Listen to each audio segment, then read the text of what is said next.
Kejalan Mekhlaya mentasi ka Platrik Unaibing Arajat Arpuar Kelayo Cakoi Pat ka Sinan di Blok Hakabau Mesti Nambak Kejalan Konak Sama Ulah Plie Ya ka Siju Community and Rural Development Block Kebadan Hapo West Gar Hills District. Hakani kajik plie ya kani ka blok deki hajar ngot ki pajba na po Gar Hills kila poi sya kani ka jelang hakabaladan ru ka syat kemen buat keroy siau.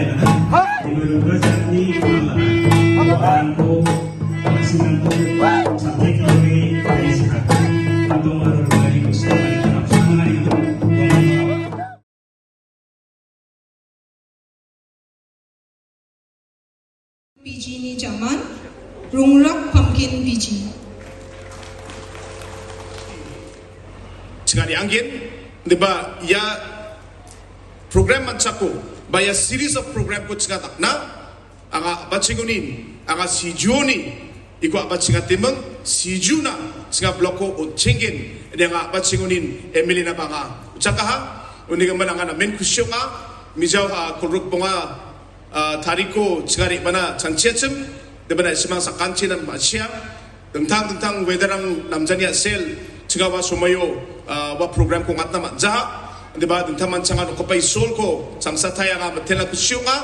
men da alat sinaya ng bega pa salang ko biya at sinaw na aruya na men long pending demand ba long pending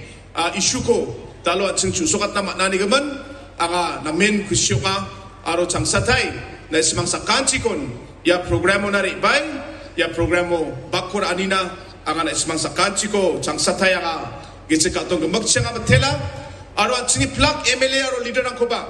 ya programo bakura anina anga na men kusyo nga aro MLA ng kuba nga tentang mansa anga matela ska.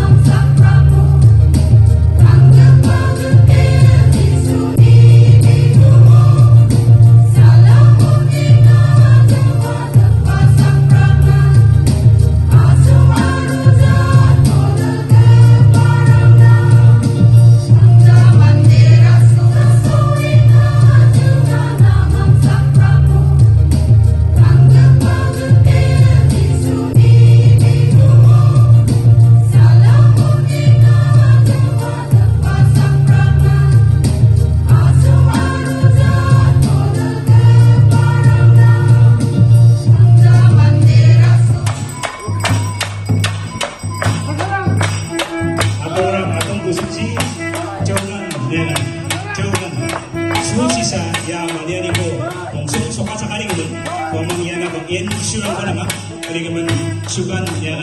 at sini